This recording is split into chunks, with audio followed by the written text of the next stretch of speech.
এই সংবাদটি নিবেদন করছে doors and doors, Kadamtala, Jalpaiguri. জট কাটলো জল প্রকল্পের। জলপাইগুড়িতে 50 মিটার জমি আটকে গিয়েছিল পুরসভার 150 কোটি টাকার অমৃত জল প্রকল্পের কাজ।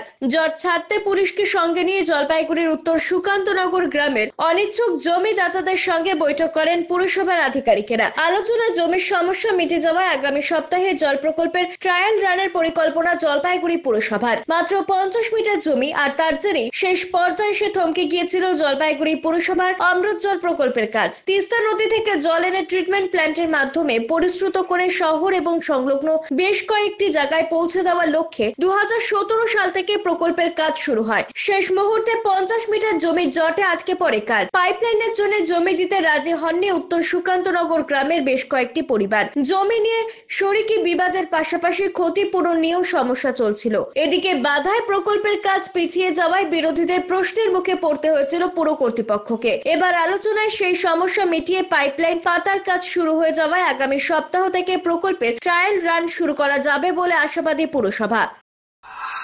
পুলিশ প্রশাসন নিয়ে ওরা হুট করে আজকে ঢুকে গেছে জলের পাইপ পুঁতানোর জন্য। আমাদের বক্তব্য ছিল আমাদের জায়গার উপর দিয়ে যাচ্ছে, যেহেতু জায়গা যাচ্ছে ওটুকু ক্ষতিপূরণ চাইছি আমরা। আমাদের কাগজপত্র আছে।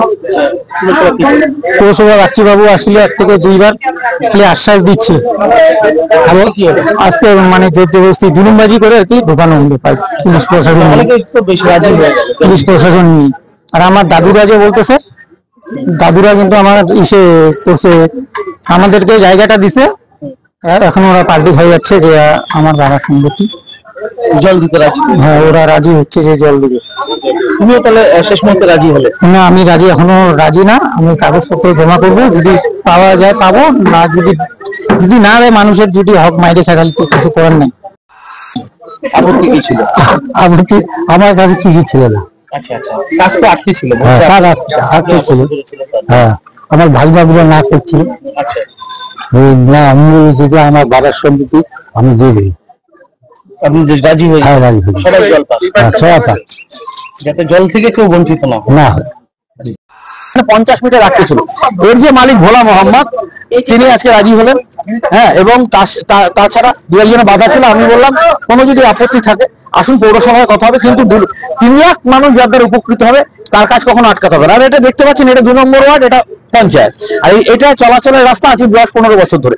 এখানে জলের পাইপলাইন বসে আমরা রাস্তাটাকে ঠিক করবো, তারপর রাস্তা বানানোর জন্য আমি কাউন্সিলরকে বলবো, এলাকার কাউন্সিলর লাইট দিতে বলবো, এলাকায় উন্নয়ন করতে হবে। আগামী সপ্তাহে ট্রায়াল রান শুরু হবে, এবং যারা বাধা মানে যারা মনে হয়েছিল যে তাদের জমি যাচ্ছে, তারা কাগজপত্র দেখা করবে। পিনাকি শিলার প্রতিবেদন, সিসিএন তোরাইটুয়ার সংবাদ। আপনার প্রিয় বাড়ির ইন্টেরিয়র এবং এক্সটেরিয়র সাজসজ্জার সম্পূর্ণ সলিউশন নিয়ে এসেছে ডোরস অ্যান্ড ডোরস। এখানে আপনি পাবেন প্লাস্টিকের দরজা, কাচের দরজা, মেইন ও পার্টিশন দরজা, বিভিন্ন রকম জানালা, partition, floor, ceiling, steel railing. এছাড়াও আপনি পাবেন modular kitchen chimney, ladder, ACP ও আরো অনেক কিছু। অত্যাধুনিক ডিজাইনের ফ্যাশনেবল এবং টেকসই দরজা, জানালা এবং অন্যান্য সামগ্রী দিয়ে মনের মতো ঘর সাজাতে আজই চলে আসুন। আমাদের ঠিকানা ডোরস অ্যান্ড ডোরস, কদমতলা, দুর্গাবাড়ির বিপরীতে, জলপাইগুড়ি।